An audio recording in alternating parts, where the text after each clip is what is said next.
Good evening and welcome to our live learning showcase, Leveling Up with Gaming, brought to you by Reinvent the Classroom, which is a collaboration with HP, Microsoft, Intel, and Digital Promise. This is being recorded and will be accessible for future viewing on digitalpromise.com.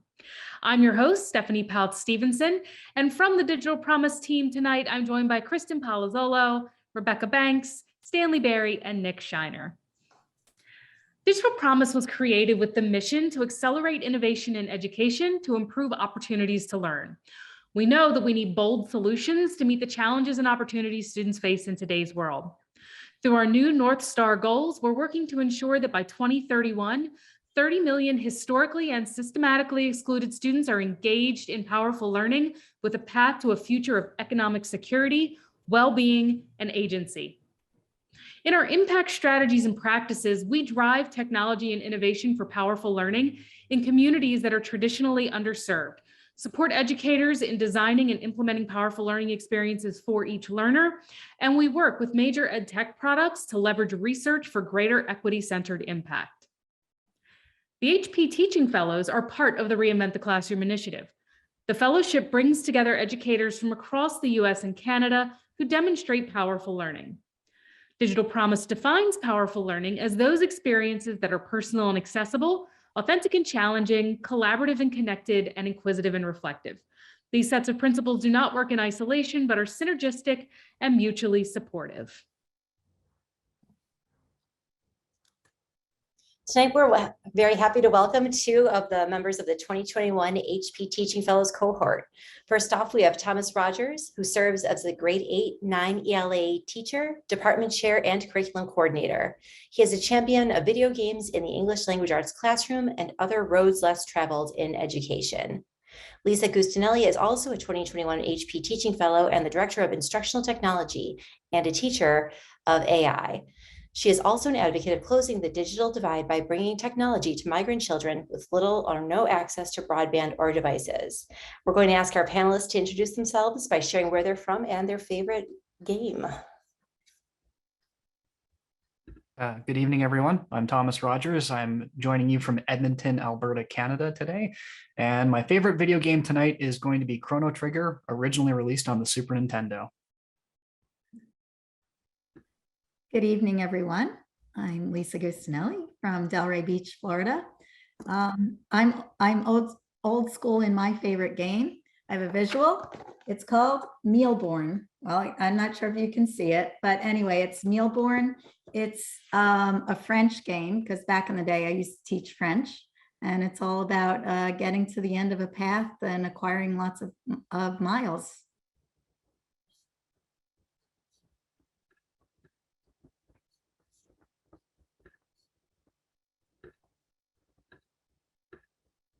Perfect. And now Thomas Rogers is going to take it away with his presentation on video games as narrative, the evolution of classic to contemporary storytelling through video games. And I will let you take over screen share, Thomas. All right, sounds excellent. Let me just share my screen here. All right. That should be coming through okay, hopefully. I'm getting lots of thumbs up. That's a great sign. So yeah, as introduced, I'm going to be talking about video games as narrative, but one thing I do want to really stress is that this could work not just for language arts, but it could also work in a social studies classroom, anything that involves the telling of a story to educate students. So with that being said, I'm just going to dive right into the kind of the four main points I hope to cover in the 20 minutes I've got. So firstly, I'll be kind of introducing why video games, why I explored that idea. I am going to be touching on the academic angle because I know there will be people watching this that might think, well, if it's not Shakespeare, then it can't possibly be worth it. So we will be debunking that. And then, of course, walking through my journey, and then also some ideas on how you might want to start your own. So the why video games. Bottom line, your students are playing them, whether you want to realize it or not. And most people out there are going to start identifying as gamers.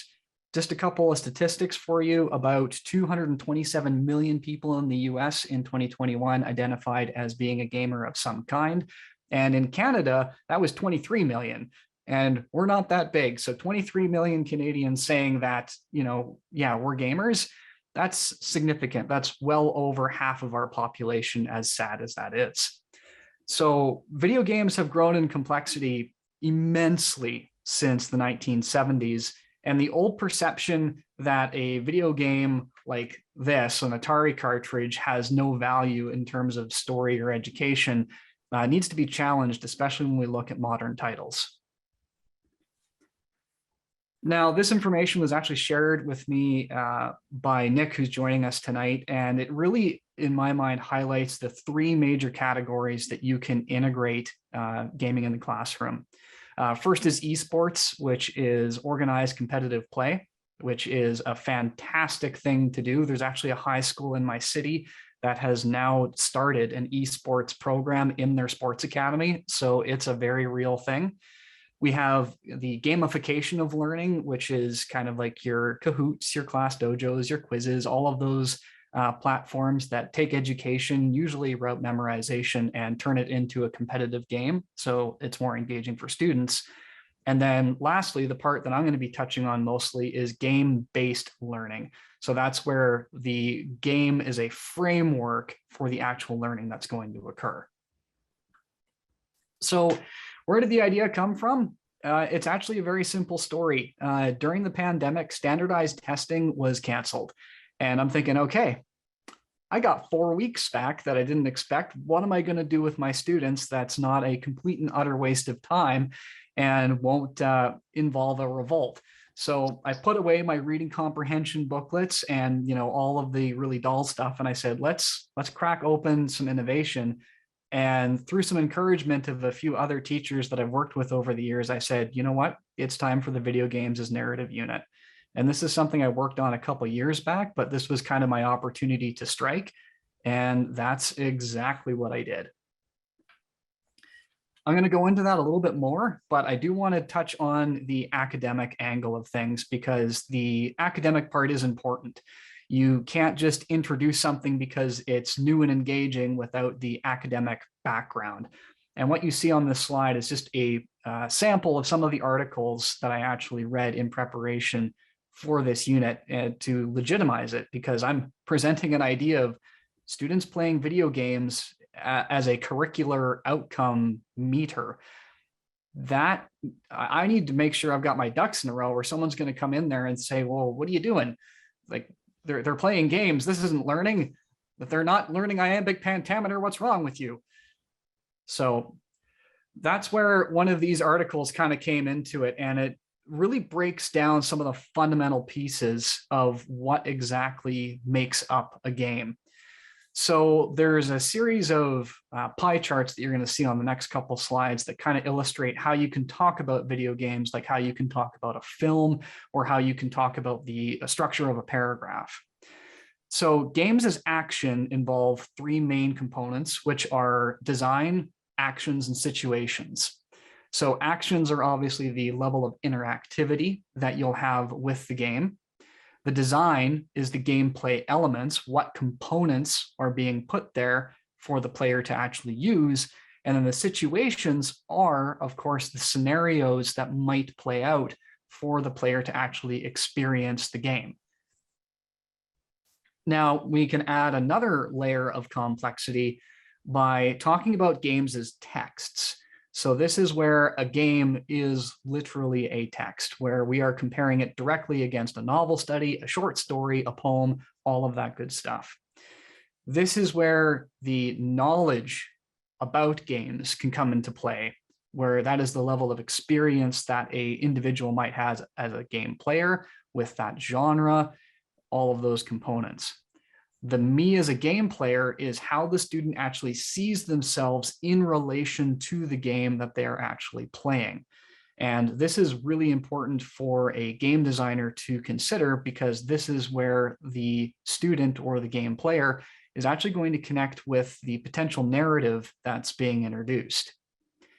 The world around the game, this is the real world. This is how, when people, after they see a movie, they leave the movie theater and they talk to people about what the movie was like. The same thing happens with games. If you do not believe me, have your students play Zork for about half an hour, because it is really hard, it is really complex, and they will be asking each other, well, how did you get there? How did you do this? And the level of interactivity and problem solving for a game that's over 40 years old will blow you away. Guarantee it. And the last part is the learning through games. So this is where in a language arts unit, I'm looking for stories that are going to hit hard, that are going to deliver messages, they're going to make kids think about the themes, the world around them. That's where all of that wonderful stuff happens. You put these two circles together, and all of a sudden you have the anatomy of a video game. It's that easy. And I'll share a little bit more about a project that the students did during the unit where they used that exact diagram to essentially pull apart the game of their choice. And that was also really neat to see, because some of the students that chose certain games to do that project on was not what I expected. And that was a lot of fun. Lastly, we need to take a look at interactive storytelling, because there will be some traditionalists that'll say, well, a game cannot tell a story. Those are probably the same people that say video games can never be art. Both are really incorrect. If you think about it on a fundamental level, what makes a game different than a book or a movie, this chart from hitboxteam.com couldn't say it any simpler. Books are ideas over time. You read the book from beginning to end, the idea in the book is communicated to you. That's it. In a movie, you have that sensory experience that adds that extra dimension that makes the experience a little bit more universal. There is less interpretation, generally speaking, in movies because we are provided with the visual image that goes along with it. And then we hit games. Games add interactivity. And that interactivity can be a shared experience, or it can be a wildly different experience.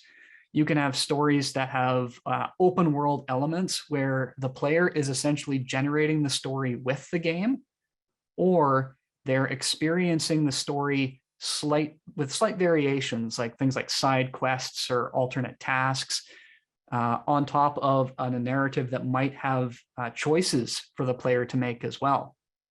And those experiences change how students and players are going to experience that game and that narrative. So when we're talking about interactivity, at this point, I hope that I've communicated a couple things clearly. Games give narratives in our interactivity. We can quantify it and we can qualify it. We can categorize it then and analyze that interactivity. And then through that, we can make the connection that a video game is, in fact, a text. And what you see there is actually a screen capture of the web game called the Republia Times by Lucas Pope. He made that in, I think, 48 hours as part of a competition. And it's a small web game that involves you having to run a newspaper in a totalitarian society where you can't really win. And it's very interesting to see how students experience those no-win scenarios.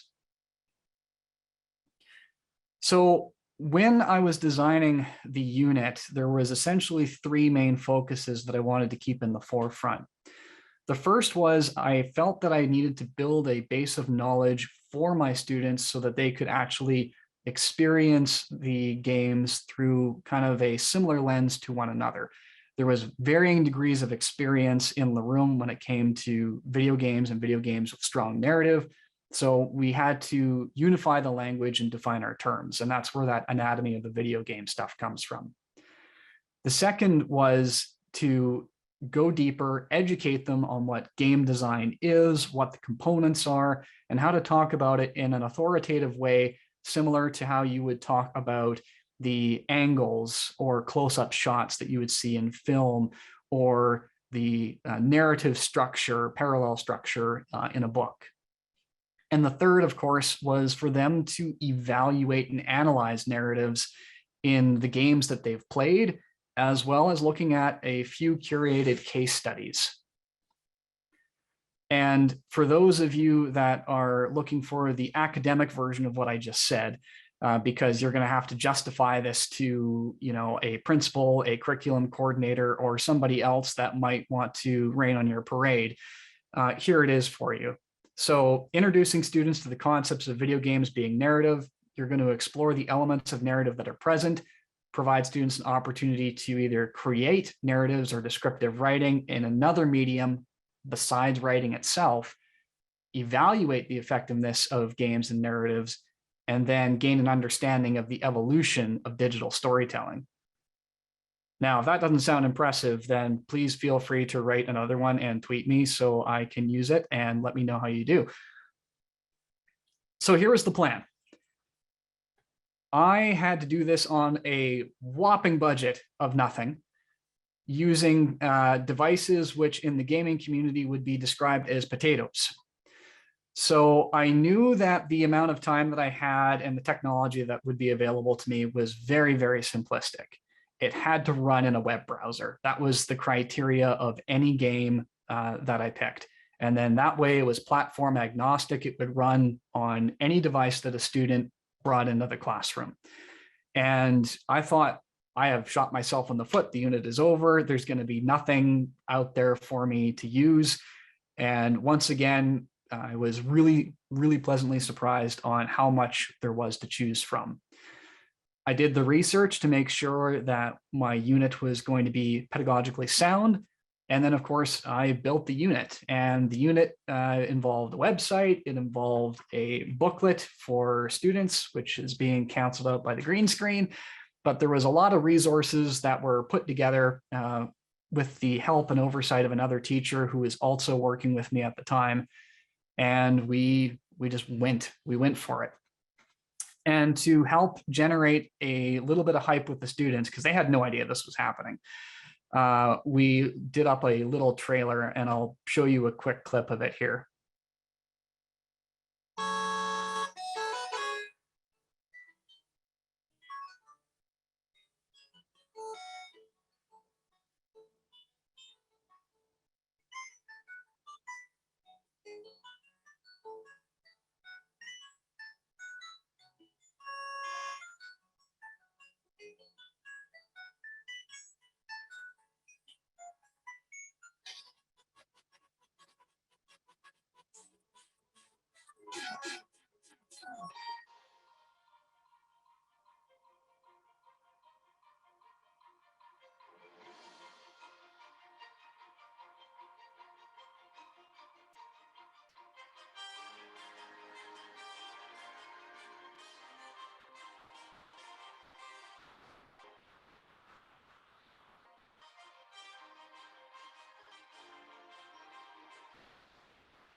Anyway, that really caught them by surprise to see that one day when they thought they were going to be doing reading comprehension. So it had the desired effect. So really quickly, I wanted to touch on a few of the case studies that I used, because we went essentially through the history of gaming rapidly. I mentioned that we did Zork, which is a text-based adventure game. And if you are skeptical, like, that is available online. It is very easy to put in front of students. You don't need to know really anything about games, and it is fun to see what they learn. It is fun to also see them get a little frustrated with it too. And also how they work together to see how far they can possibly get in the game itself. We also looked at some old school Atari games because they are very limited in what they can do in terms of storytelling. And then we also looked at the Legend of Zelda for the Nintendo Entertainment System, because it's practically the same game as Breath of the Wild. I know there's going to be somebody out there that hates on me for saying that, but both of them are incredibly open world, and the narrative essentially has to come from the game player itself. Now, all of those, there's different ways you can run them. I have the opportunity to run all of them except for Zork on original hardware, which was a lot of fun for the students too. Big, huge TVs playing these games, good stuff. But we also talked about some more modern case studies, and I think this is where the unit really kind of shows its worth.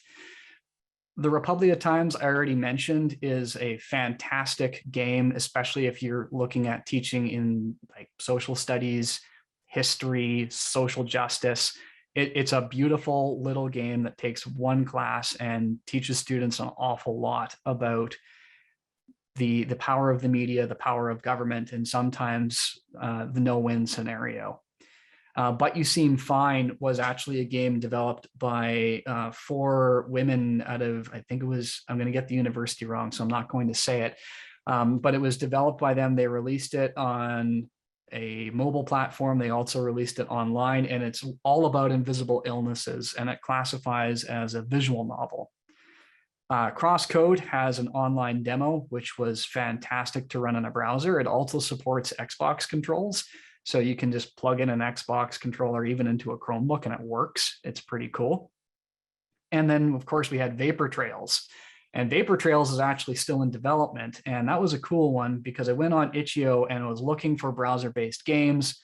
I found it. It was very Metroidvania. It really didn't hand you the plot immediately. It was all told through the environment, which made it a perfect choice. And I got a hold of the developer and we exchanged emails. My students were able to ask him a few questions. And it was a really cool experience to get under the hood of a game that was currently in development and just kind of add another level of interactivity. The response was beyond my expectations. I thought, you know what, if the kids don't look bored every day, I've done a good job. But they were really engaged. They enjoyed it, and they produced some really, really great content. Most of the content was done around 2 major assignments. One was an anatomy of a video game report, where they actually took one of their favorite games, used this wheel, and created essentially their report on how well they thought their game of choice stacked up. So they had to do a variety of questions that are going to look very similar to ones that you would ask probably in a short story, which is no real surprise considering all the things they share in common. And then they also had some choices for a final assignment, everything from game building to photosphere storytelling, persuasive writing, doing a presentation old school, or even a narrative adaptation. And here you can see what a bunch of grade 9 students were able to accomplish. This is not high school. This is grade 9s talking about what they found in their favorite video games compared to all of that we just talked about. So where to start? First, define your limits. You need to know what hardware you have available to you. Time, the age level, of course, is really important for selecting games. The other piece of advice I have is start small. Select a game that fits a theme, a topic, or a unit. You don't have to do an entire unit like I did. Remember that the game is going to be secondary to the story being told, so you want to make sure the story is good. And lastly, you got to play the game. You wouldn't put a book in front of a kid that you never read. Don't put a game in front of a student that you've never played. So do make sure that the game is, obviously age appropriate. It's going to fit your themes. And then you also need to know a little bit about it. You don't need to be better than them, because there will be a student that can beat the game twice as fast as you, but you do need to have that experience under your belt, especially to have the credibility.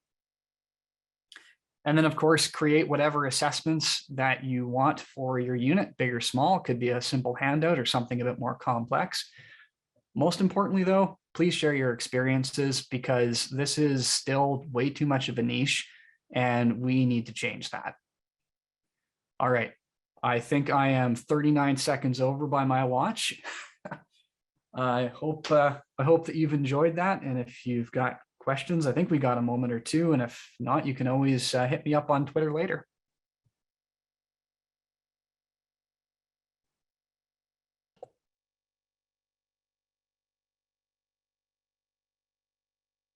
So thank you, Thomas. That was incredible to learn from you. Those graphics that you had were phenomenal. The student work samples, those are things that I feel like I could pour over for hours. So thank you so much for sharing that. and all of the work that you've done with your learners. We had one question already that was from Lynn. She'd asked what grade level was the original unit developed for. I believe you answered that. It was grade 9, correct?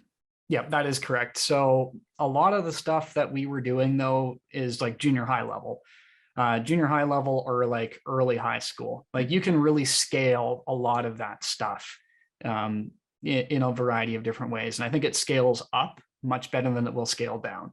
I'm just saying that right now. That's great. Yeah. And it's funny because grade 9 is a lot of times this is the beginning of high school. So your assessment of that is kind of spot on, right?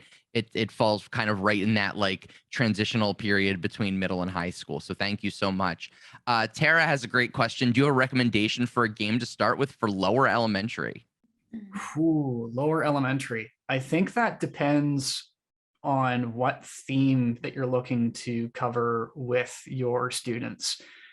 If you hunt for a theme first, it'll be a lot easier to find a game that is kind of appropriate for the age level, because there are some topics that are just more naturally more mature or less mature. And I think if that's the lens that you hunt for the game through, you're going to have a lot easier time of finding it rather than just a game solely based on an age level. That and the age recommendation levels for games are all over the place, and they're not as consistent as they could be. So I know that that's not exactly a specific answer, go try this game, but hopefully it will help you find one that you're looking for.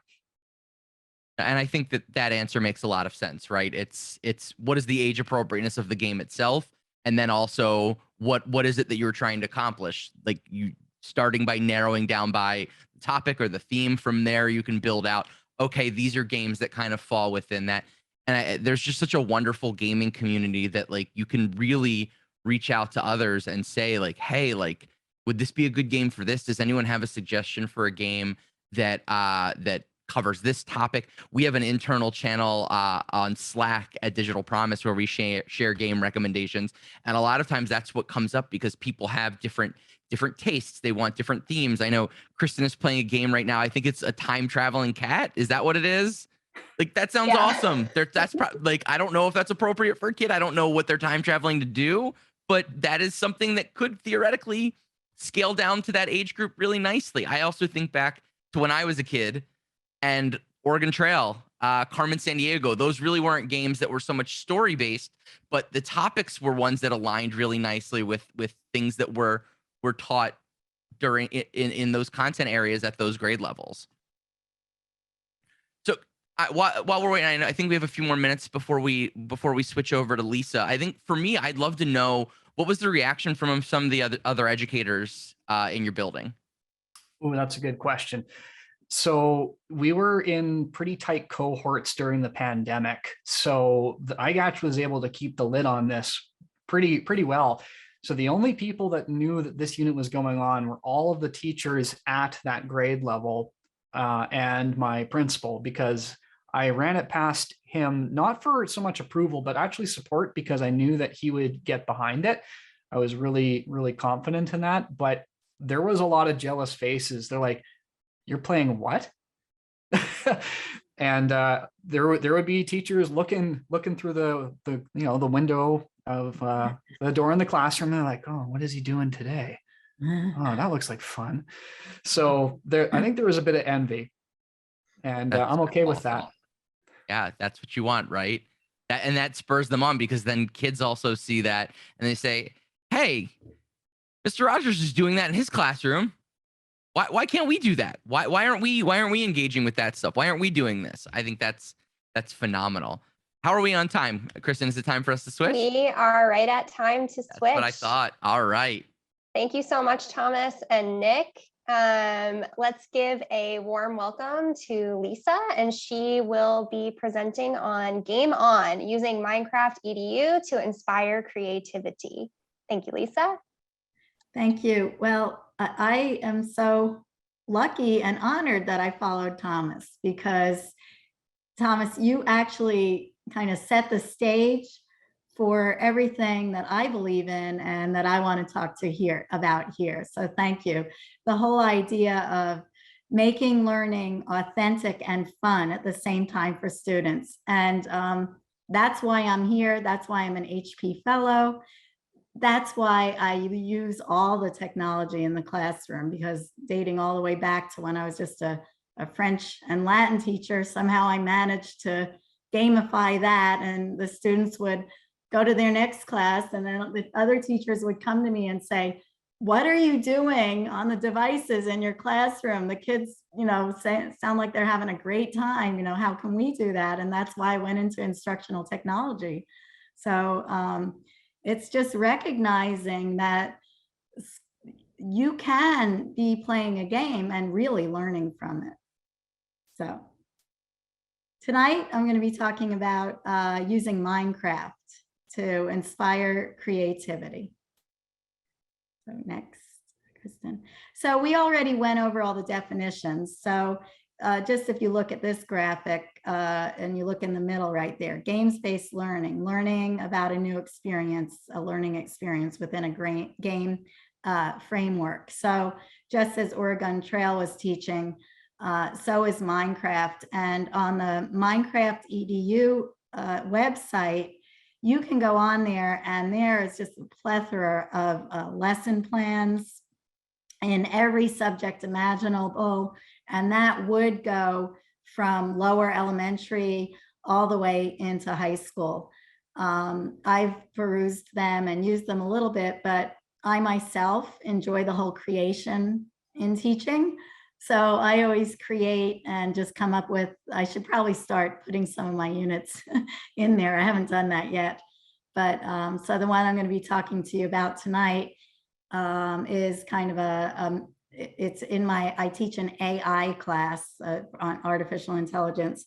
And I decided to use a Minecraft experience to get that concept to kids. So next. So again, why would you integrate gaming? Well, we all heard that. It keeps them engaged. They love it. They don't want to leave at the end of the class. I have to push them out of the room because they're in the middle of something. How can you get started? Well, I'll talk specifically about MinecraftEDU. We weren't originally even a Microsoft school, but you can still go on Microsoft's website. And if you are a school, just with your org, your domain, if you have a school domain email address, then you can get the Microsoft 365 unlimited licenses for your school.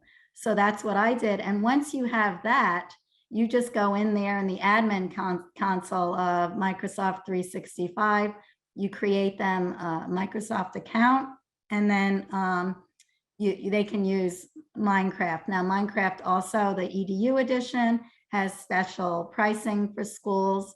I mean, at the most, you're going to pay $5 a student. So it's really very reasonable. Okay, next.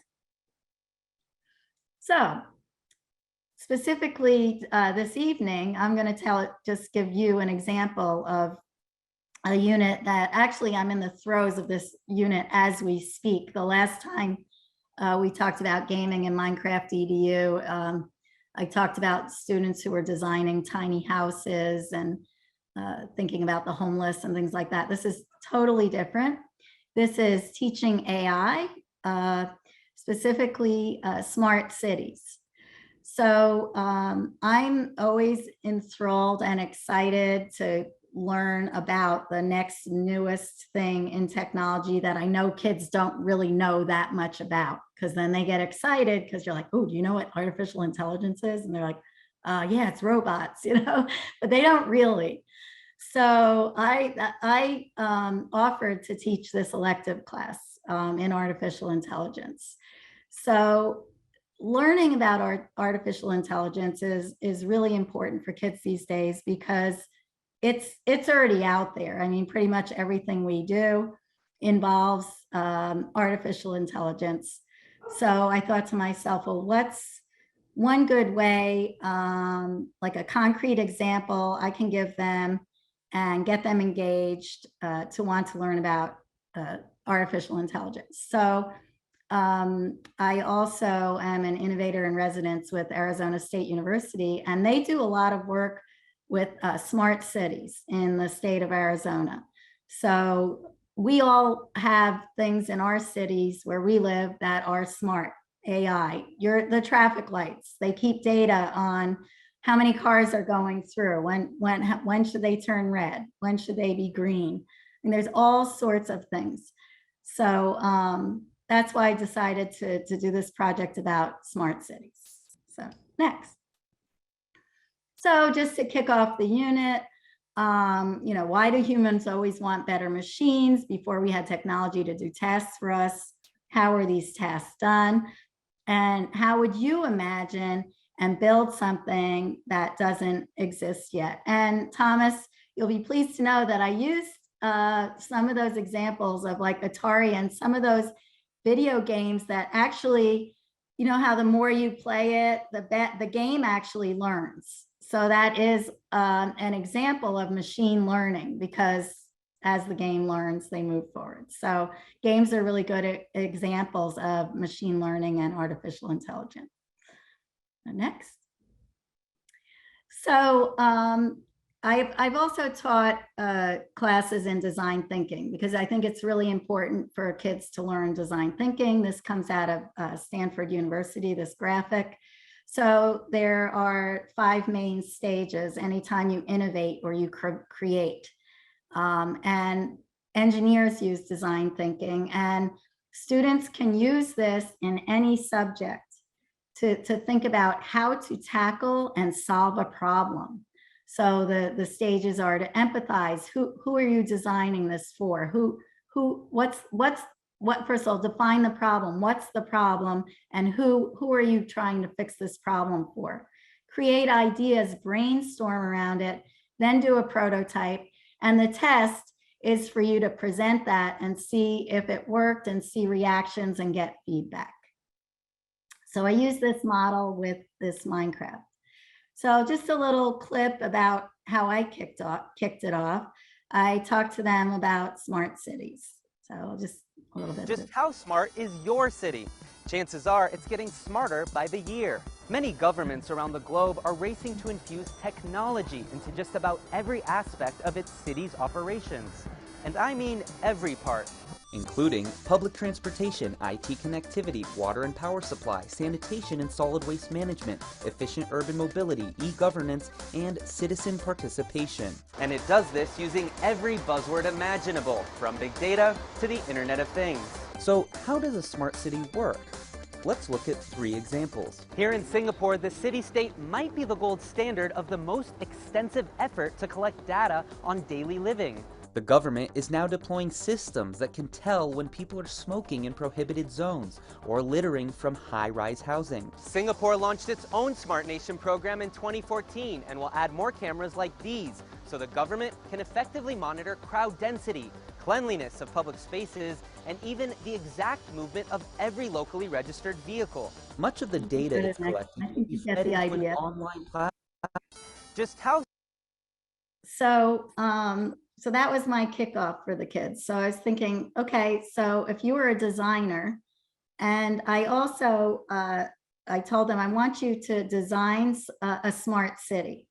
And as we know, digital promise, and we're all about equity, and I'm certainly, always interested in helping the less fortunate and the underserved in everything I do. So my students know I'm always going to bring that in.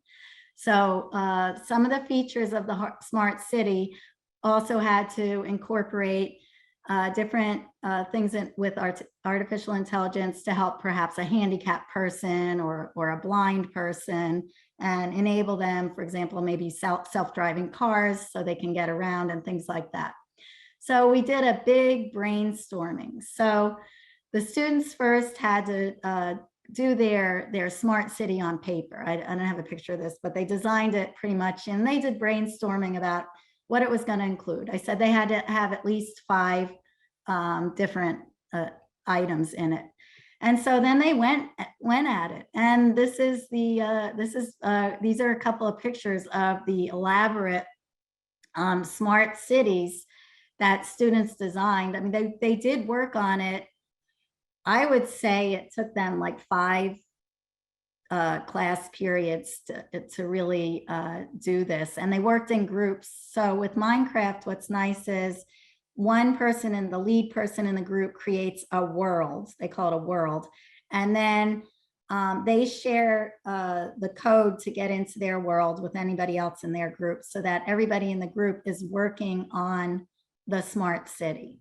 So these are a couple of pictures of the smart cities. Now, I added in, just so you could see the kids in progress, I added in a couple of videos.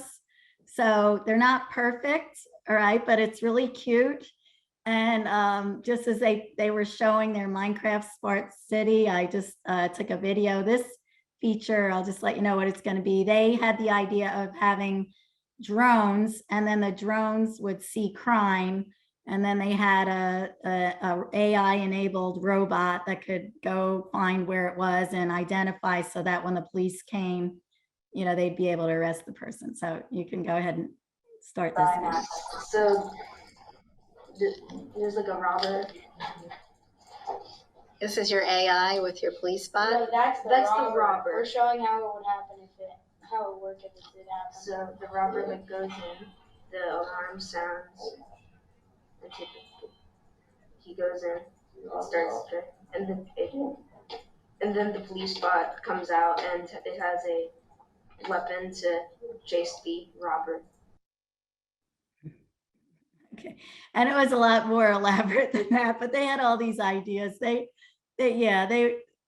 did. That was probably one of the most extensive ones. That was just one part.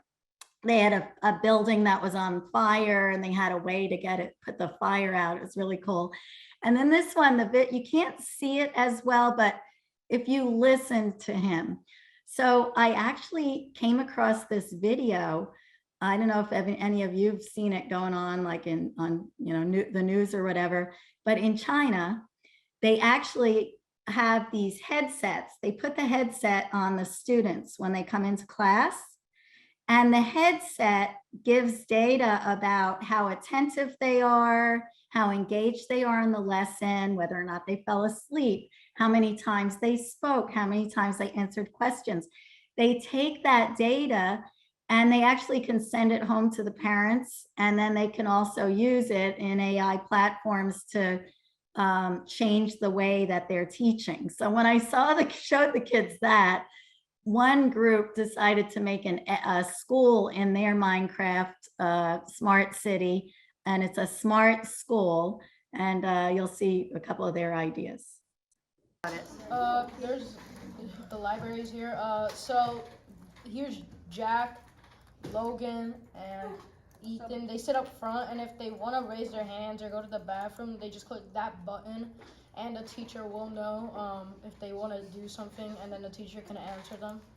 And then in the back here, the other students, if they want to do something, they just click the lever here, and the light. Oh, they click the lever, and the light turns on, and then the teacher knows if they want to do something.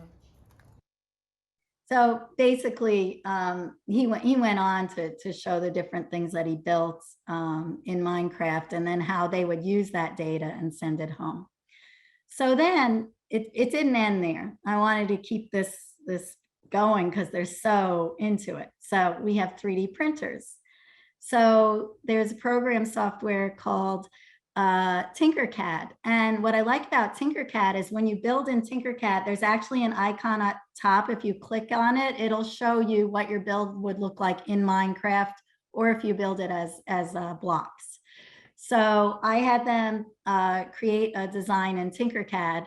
And then the circle on the left is only a couple of pieces because we're actually working on this part as you speak.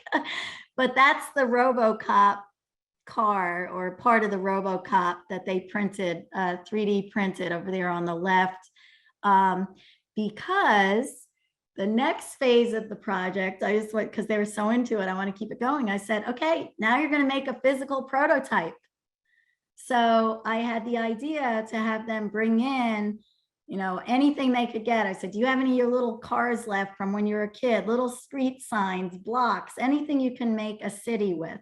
And so they're right now working on, you can change this slide, building the city. And we have ozobots in the classroom. So what they're working on is they're actually building, they use so the Minecraft is their design, right? So they have the Minecraft open, and then they take what they designed in Minecraft and they're making a physical representation of that for their prototype. And then at the end, when they do the test and they're going to present this to other students in the school, they're using these little round robots that you see that are called ozobots that they'll program to drive through the city, stop at each AI building that they had designed and explain what the AI feature is of that building. And so here, I'll go from left. Well, the two outside pictures are students, working with the ozobots and talking through how they're going to, where it's going to stop in their city and what they're going to say. Actually, the three of those, and then you can see they brought in some blocks and things, and that's going to be their city. So next. So that's it. There they are. This is my group. They are just, they love it. They can't wait to come to class. They talk about it all the time. As you can imagine, this is an elective class. So I got I mean, I'm not stereotyping, but I did get mostly boys, even though I have another elective that I call STEM girls. So I like to encourage girls to do STEM. But as you can imagine, I was just talking about today, I got a lot of the behavior problem kids because they think they're just going to come and play, right? So, oh, we'll take that class. We don't want to take, fundamentals of reading or whatever. And I haven't had to discipline them once. They are so engaged. They're so interested in everything we're doing. I explained to them, this is like you're an engineer. You're doing a project and you're designing it. And so if I could offer an advice to someone who's just getting started, just go for it. I'm even going to try Thomas's thing, and I'm not a video gamer. And my first impression, or I think any teacher's first impression would be, well, I don't know how to do Minecraft. I'm not going to do it because I'm afraid, because I don't know how to build in Minecraft. I'll tell you what, now I know because I've been teaching it a lot. But in the beginning, I didn't know how to do it either, but I just tell them what to do and they do it. And then when they find out how to do these cool features, oh, look, Miss Gustinelli, come over here. Look what I figured out how to do. And then they actually teach me. And so the one thing I would say, if you're going to do anything with gaming, you want to just dive into it and don't be afraid, because this is something that the students are going to love so much. I guarantee you they won't give you pushback. They're not going to criticize you for not knowing something because they want to do it. So that's about it. And I've done a lot of these different kinds of units with Minecraft, but I have to say this one has been the most fun.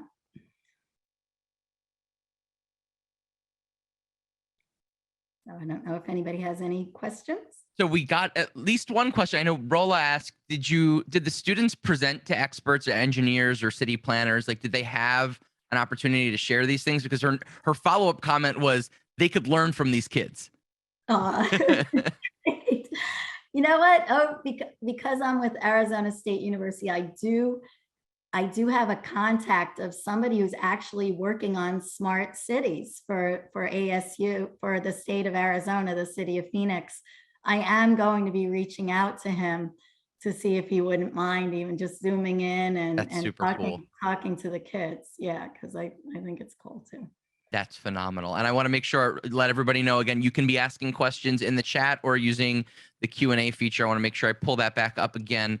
But I would love, like, this was one of my back pocket questions, but I want to go back to it. You already basically answered it, but I want to hear a little bit more about it. How did you feel when you started doing this? Like, I heard you say don't be nervous. Don't be scared. Like, it's okay. You can do this. They want to do it. But I'd love to, like, what was it like for Lisa on day one of doing this? Well, you have to know, Lisa always thinks out of the box. That's my problem. But I actually, the Minecraft didn't worry me at all because I've done so much with kids with Minecraft. I know it. What intimidates me a little bit is I never really learned I had to do a lot of background research about smart cities, and that got me super interested in, we don't even realize all these different things. It made me look around, like we traveled over spring break, my husband and I. We're in the airport, and when you go to park in the parking garage, you just look at the ceiling and there's a green light if there's an open space and a red light if there's not. Well, those parking garages are created through data that was done in AI. And I cannot go anywhere or do anything now without thinking, oh, they could add this to their Minecraft. Like, I came back and I said, you could put this in your Minecraft city. Why don't you do a parking garage? Or the girls, you didn't get to see what the girls did. They did like grocery stores that remember what you continually buy. And so when you walk in, it already has some of your things prepared for you. And then, you know, it knows, you kind of, I guess, like Amazon uses AI obviously all the time about knowing how to stock and do all that. So actually, honestly, Nick, my feeling was the sky's the limit with these kids. I'm just going to see what they can do. Amazing. The parking garage thing, like, that is like one of the great inventions, I guess, of the 21st century. Like, I don't remember them being in the 20th century. Like, just going to the airport, that's one less stressor you have to worry about, unless you see they're all red. That then the panic starts to come in. But so then Lynn's talking about Amazon here, and she's saying Amazon has a neat program called Future Engineers where they will connect with your class and talk about their journey as engineers. That's super cool. Wow. That's really cool. But again, like, I keep going back to this idea of kids doing this stuff in a game, in a classroom, and having these real authentic connections that they can apply with artificial intelligence or apply with so many other domains that have real world relevance, particularly as they think about college and career later on.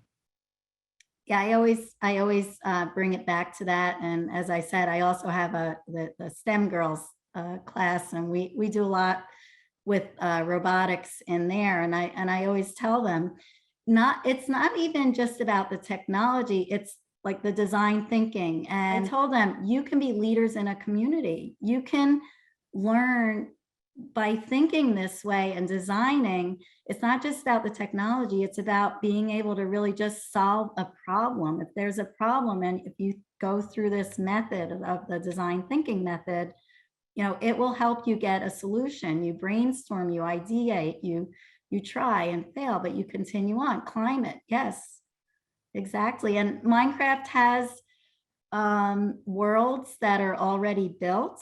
And I'm not sure who just put the thing about climate, but they have like a whole Minecraft world where students can go through and answer questions and learn about the climate. I also did a Minecraft, I had them create an amusement park. And the one group did all sorts of, we live in Florida, they did all sorts of Florida vegetation in the amusement park. And as the little man, the avatar, walked through the park, it would stop and explain, you know, what kind of tree that was or what that vegetation was. So you could just go on and on. I love Minecraft. It's a great platform. That's awesome. Thank you so much. And thank you so much for sharing. I know we've got about 5 minutes left. I didn't know if there were any end of webinar announcements that we need to share. So I want to make sure we have time for that as well. Yes, we do have just a couple of announcements. I just want to say thank you again to our presenters, to Lisa, to Thomas, for sharing their expertise. And before we go, we want to share a couple of micro-credentials that align with tonight's topics. So micro-credentials, if you aren't aware, provide educators with recognition for the skills that they develop throughout their careers, regardless of where or how they learn them. So you can find the micro-credentials at microcredentials.digitalpromise.org to continue your professional learning. And Stanley has dropped in the chat some specific micro-credentials that align with this topic. We also want to encourage you to check out Reinvent the Classroom. So Stanley's going to put a link in the chat there for taking a look at the Reinvent the Classroom website, and you might be particularly interested in that because soon we'll be recruiting our next group of HP Teaching Fellows. So you can join our interest list to be the first to receive the application as soon as it's received. We also invite you back to join us for the next 2 events in our live learning showcase series. You can register using the link that we're going to put in the chat, and you will receive exclusive emails after the event. So we will have on April 26th coming up, the power of podcasting in the classroom, and on May 25th, creating memorable maker learning experiences. And we hope you will keep this conversation going with us by following us on Twitter at #ReinventTheClassroom. We would love to hear your main takeaways, and we hope to see you next time. Everyone have a great evening.